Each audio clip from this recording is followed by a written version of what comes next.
अच्छा टाइम कब आएगा, यह कैसे देखा जाता है।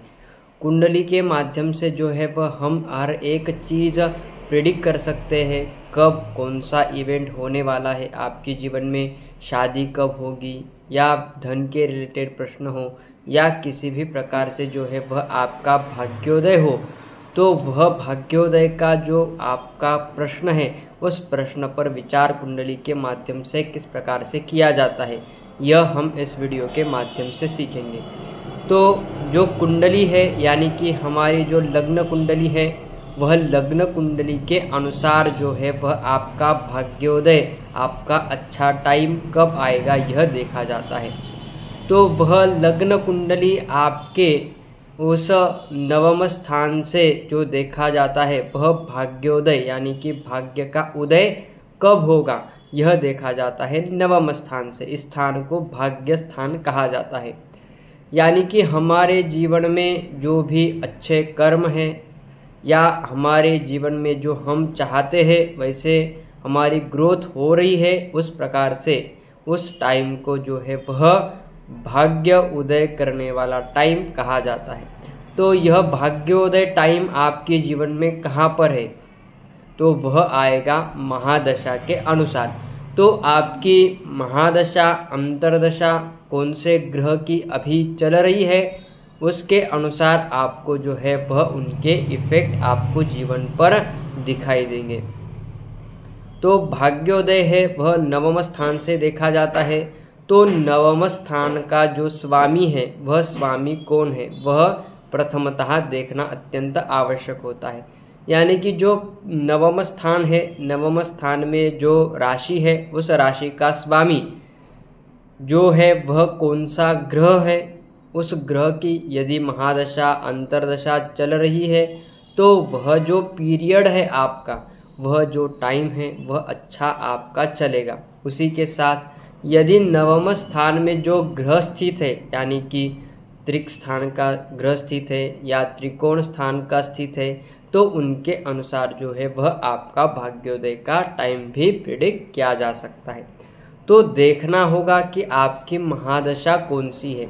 तो यहाँ पर हम देख लेते हैं कि जो कुंडली है यानी कि जो लग्न कुंडली है, लग्न कुंडली के अंतर्गत जो राशि है यहाँ पर जो है वह धनु राशि है। तो धनु राशि का स्वामी है गुरुदेव। तो गुरु ग्रह जो राशि का धनु राशि का स्वामी है, तो वह गुरु ग्रह की जब भी महादशा या अंतरदशा आएगी उस टाइम पर जो है वह अच्छा टाइम आपका चलेगा, वह टाइम जो है वह भाग्योदय आपका दर्शाता है। उसी के साथ इस स्थान में जो ग्रह है, यदि रवि ग्रह है वह किस स्थान का स्वामी होगा, तो पंचम भाव का स्वामी है। तो यह त्रिकोण स्थान है, तो पंचम भाव का स्वामी इस नवम स्थान में स्थित होने के कारण से अच्छे फल आपको इस रवि की महादशा या अंतरदशा में भी जो है वह अच्छे भाग्योदय के रिलेटेड अच्छे कर्म आपके हाथ से होंगे। अच्छे सुख शांति समृद्धि से आपका कर्म होगा। आप सूर्य है, इस कारण से लीडरशिप करोगे, सरकार संबंधित अच्छे कर्म करोगे, पिता के संबंधित अच्छे कर्म करोगे। इस प्रकार से जो है वह आपको अच्छा फल यह रवि दर्शाएगा। उसी के साथ चंद्र है, तो चंद्र है वह चौथे भाव का स्वामी है इस कुंडली में।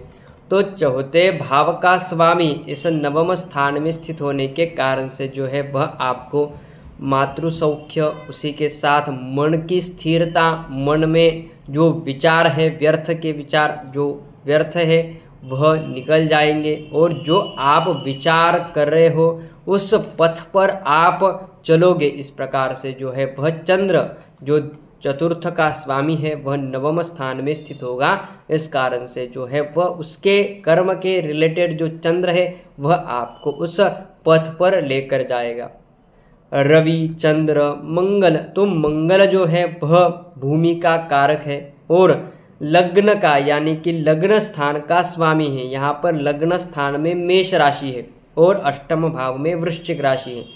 तो लग्न का स्वामी और वृश्चिक राशि का यानी कि अष्टम भाव का स्वामी यदि इस नवम स्थान में स्थित है, तो जब भी मंगल की महादशा अंतर्दशा आएगी तो स्वकर्तृत्व यानी कि जो कर्म है वह आप कर्म पर खड़े रहोगे, उस कर्म से जो है वह आपको अच्छे लाभ प्राप्त हो पाएगा। इस प्रकार से जो है वह मंगल दर्शाएगा, क्योंकि वह लग्न का स्वामी है, वह आप खुद को दर्शाता है। इस कारण से जो है वह आपको इस नवम स्थान में स्थित होने के कारण से जब भी मंगल की महादशा आएगी तब आपका जो है वह पराक्रम खुद कर पाओगे, इस प्रकार से दर्शाता है। तो इस प्रकार से जो है वह मंगल देख लिया।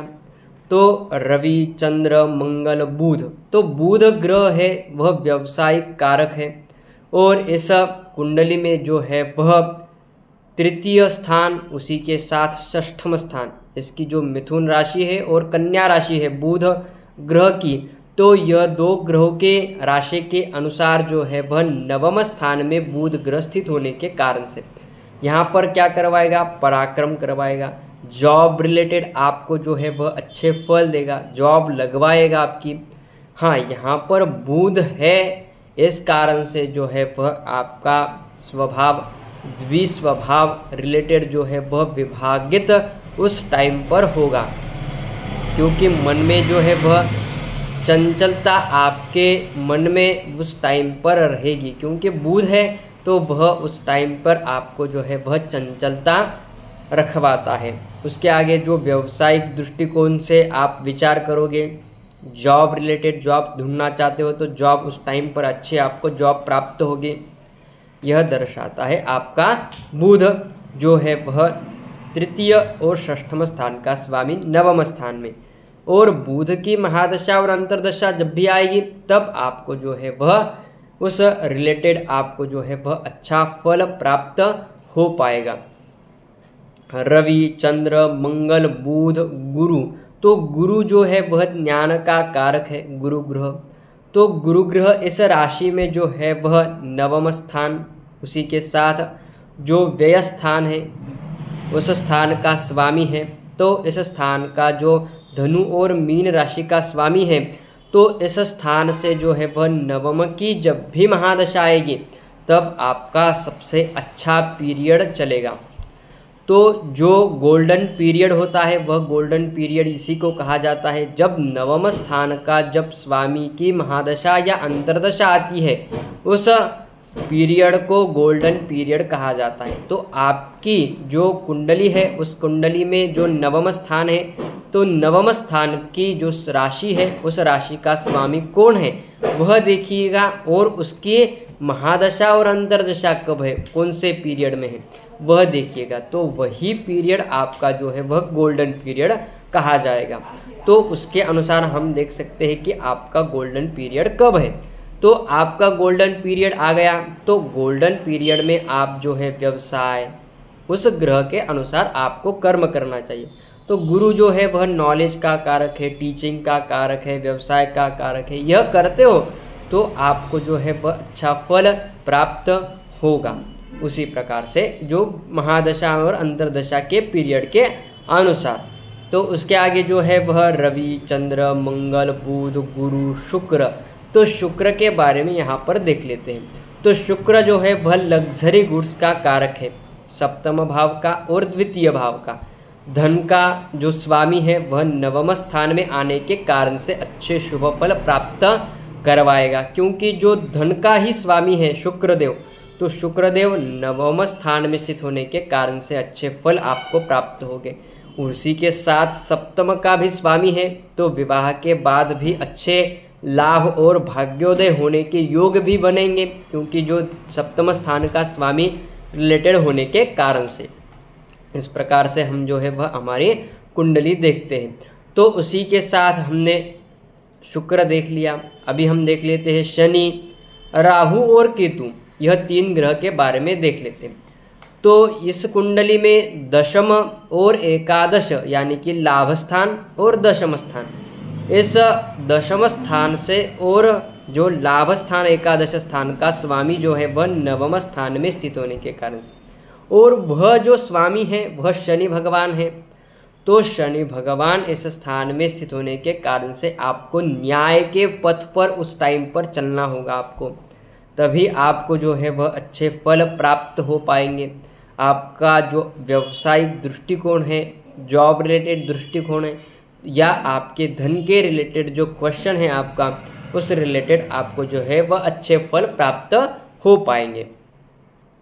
उसके आगे जो कष्ट है वह शनि भगवान करवाते हैं, तो शनि भगवान जो कष्ट करवाएंगे आपको वह करने पड़ेंगे, तभी आपको जो है वह भाग्योदय रिलेटेड अच्छे फल प्राप्त होंगे। क्योंकि जो भाग्योदय है वह देर से भी होगा और जो कष्ट है वह भी आपको यह शनि भगवान ऐसा नवम स्थान में स्थित होकर करवाएंगे।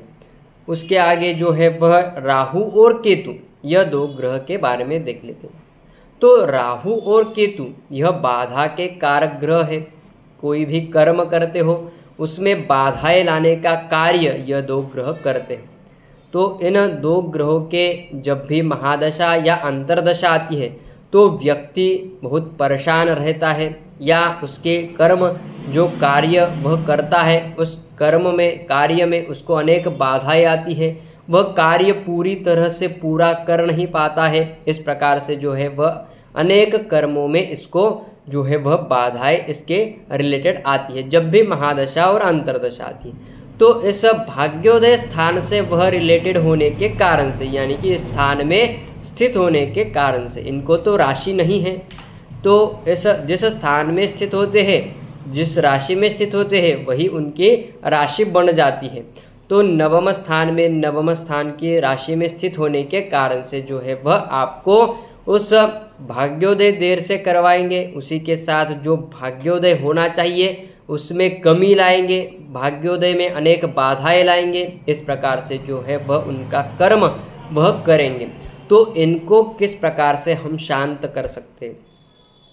तो आपको जो है वह राहु और केतु जो है वह धार्मिक रिलेटेड कार्यों में आपको गुंताता है। पर यदि इस स्थान में राहु है, तो स्थान में यदि राहु है तो राहु आपको जो है वह अच्छा फल नहीं दिलाएगा, क्योंकि स्थान में राहु होने के कारण से जो है वह आपको अनेक बाधाएं और धार्मिक रिलेटेड कार्य में जो है वह आपको कर्म नहीं करवाता है। तो इस कारण से जो है वह आपको उस स्थान से अशुभ फल प्राप्त होता है। इस प्रकार से जो है वह भाग्योदय रिलेटेड पूरी जानकारी इस वीडियो में हमने देख ली।